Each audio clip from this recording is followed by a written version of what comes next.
Welcome back. Today's lesson we will cover anatomy of flowering plants. So our first topic is tissue system. On basis of structure and location there are three types of tissue system. Epidermal system, ground tissue system and vascular tissue system.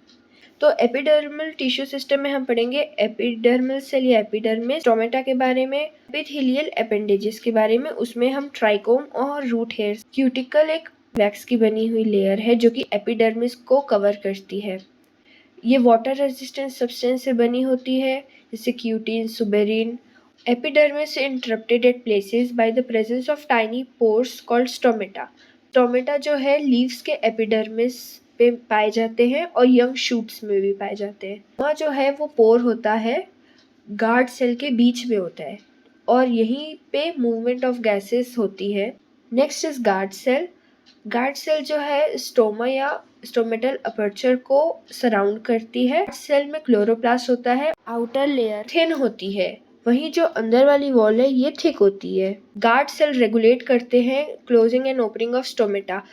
जब guard cell में जो solute का concentration है वो high हो जाता है तो जो नेबरिंग सेल से है वाटर जो है गार्ड सेल में एंटर हो जाता है, जिसकी वजह से गार्ड सेल फूल जाता है तो स्टोमेटल अपर्चर ओपन हो जाता है और ये ज़्यादातर दिन के समय में होता है। कि जब सॉल्यूट का कंसंट्रेशन अब जो है कम हो गया तो वाटर जो है गार्ड सेल से वो बाहर चला जाता है ऑस्मोसिस के थ्रू, स्टोमेटल अपर्चर बंद हो जाता है।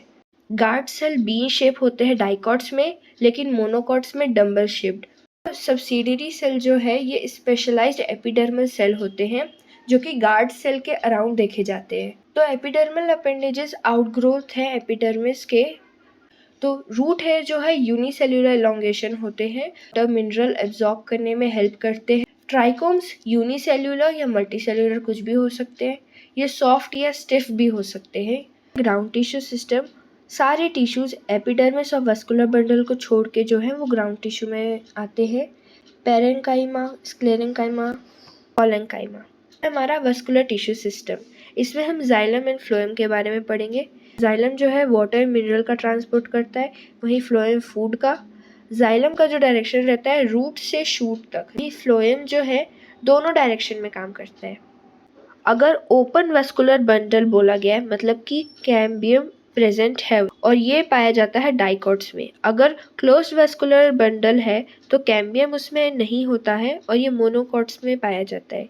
Radial arrangement, vascular bundle different radii में अरेंज होते हैं, ये रूट्स में पाया जाता है। वहीं कॉन्जॉइंट में जो वस्कुलर बंडल है वो सेम रेडियस पे साइड बाय साइड लगे हुए होते हैं और ये स्टेम्स एंड लीव्स में देखा जाता है। रूट में सबसे पहली लेयर जो आउटर मोस्ट है वो एपिडर्मिस होती है, इसे हम एपिब्लेमा भी बुलाते हैं। इसमें यूनिसेल्यूलर रूट है। एपिडर्मिस के बाद मल्टी लेयर कॉर्टेक्स होती है, इंटरसेल्यूलर स्पेस होते हैं। जो इनर मोस्ट लेयर कॉर्टेक्स की आती है वो एंडोडर्मिस होती है। हमारे पास कोई भी इंटरसेल्यूलर स्पेस नहीं होती है, वो बैरल शेप्ड सेल होती है। प्लस उसमें एक वैक्सी मटेरियल सुबेरिन जो होता है वो कैस्पेरियन स्ट्रिप फॉर्म करता है। पेरीसाइकल पैरेन्काइमेटस सेल का ही बना होता है, लेकिन ये थिक वॉल्ड होती है। सेकेंडरी ग्रोथ पेरीसाइकल में होती है। पिच जो है वो स्मॉल और इनकंस्पिक्यूअस। पैरेन्काइमेटस सेल्स जो होती है जाइलम और फ्लोएम के बीच में होती है, जिन्हें हम कंजक्टिव टिश्यू बुलाते हैं। 2 to 4 जाइलम फ्लोएम पैचेस होती हैं डाइकॉट रूट में। लेटर फेज में कैम्बियम रिंग डेवलप होती है जाइलम और फ्लोएम के बीच में। और जितने टिश्यू जो एंडोडर्मिस के अंदर साइड आते हैं जैसे कि पेरीसाइकल, वस्कुलर बंडल, पिथ, ये सब जो है स्टील बना। मोनोकॉट रूट डाइकॉट रूट से काफ़ी हद तक सिमिलर है। उसके पास epidermis, cortex, endodermis, pericycle, vascular bundle, pith सब है। बट जाइलम के कंपेयर में मोनोकॉट के पास ज़्यादा जाइलम बंडल होते हैं। मोनोकॉट रूट में पॉलीआर्च कंडीशन होती है, 6 से ज़्यादा जाइलम बंडल होते हैं। पिथ लार्ज और well developed. Monocot root does not undergo secondary growth because it does not have cambium. Epidermis is the outermost protective layer of stem, layer of cuticle, and it may bear trichome and few stomata. Cortex is divided into three subzones. Hypodermis, which is made up of collenchyma cell. Next is cortical layers, and last is endodermis, which is rich in starch grain, and layer is also referred as starch sheath. Cycle is present on inner side of endodermis, and above the phloem it forms in form of semilunar patches or sclerenchyma. Between vascular bundle and few radially placed parenchymatous cell, which constitute medullary rays.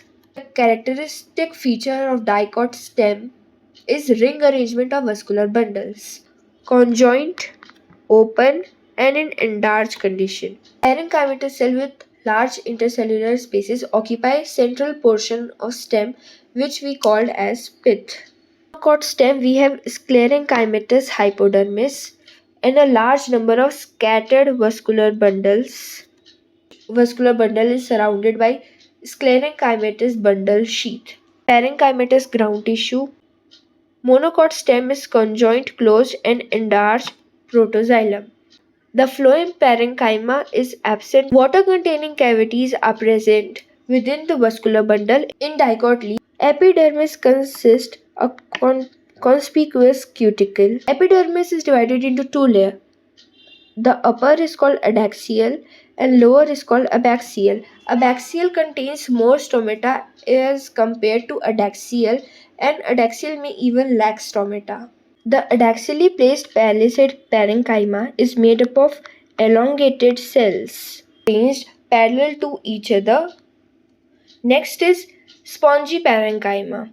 Spongy parenchyma are oval or round, which are loosely arranged. Also, it is situated below two palisade cell and it extends to lower epidermis, which is abaxial. The size of vascular bundle depends on size of veins. Also in dicot leaf it is reticulate venation, means there is network of veins. Vascular bundle are surrounded by layer of thick walled bundle sheath cells. Dicot leaf is called dorsiventral and monocot leaf is isobilateral leaf. Epidermis, both adaxial and abaxial contain stomata.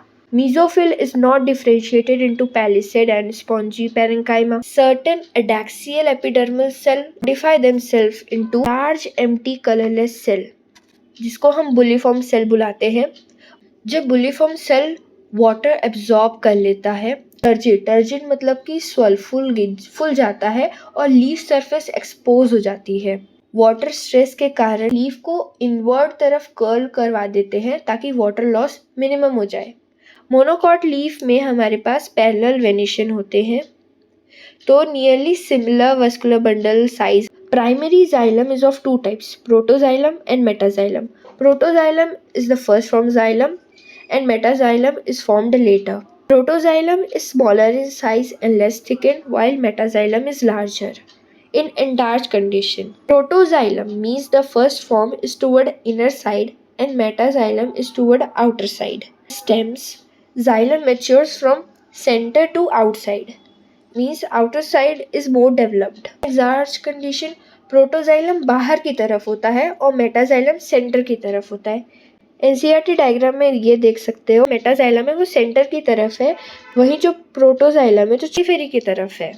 Tissue system and anatomy of root, stem and leaf in past 10 years. That is not correct. Monocot stem flowing parenchyma is absent. Correct. Hypodermis is parenchymatous. No. Vascular bundle are scattered. Yes. Vascular bundle are conjoint and closed. Yes. Yes, it is correct. Bulliform cells are responsible for protecting the plant from salt stress, increased photosynthesis in monocots, providing large space for storage of sugar, inward curling of leaves in monocots. Of course, inward curlings. In the given figure, which component has thin outer walls and highly thickened inner walls? Guard cell is number C, so 4 is the answer. Yes. Exarch are the terms often used for describing the position of secondary xylem. Secondary xylem, no. Primary xylem. Exarch condition is the most common feature in root system. Correct. Answer is number 1. In root, xylem and phloem is vascular bundle arranged in alternate manner along different radii. Correct. Conjoint closed vascular bundle does not possess cambium. Correct. Closed cambium is present between xylem and phloem. Yes. Vascular bundle of dicot stem possess enlarged protoxylem. Yes, correct. In monocot root, there are usually more than 6 xylem bundles present. Correct. There is no option given. Yes, 4 and plus 4. So yes, thank you guys. Meet you all in the new session. Bye.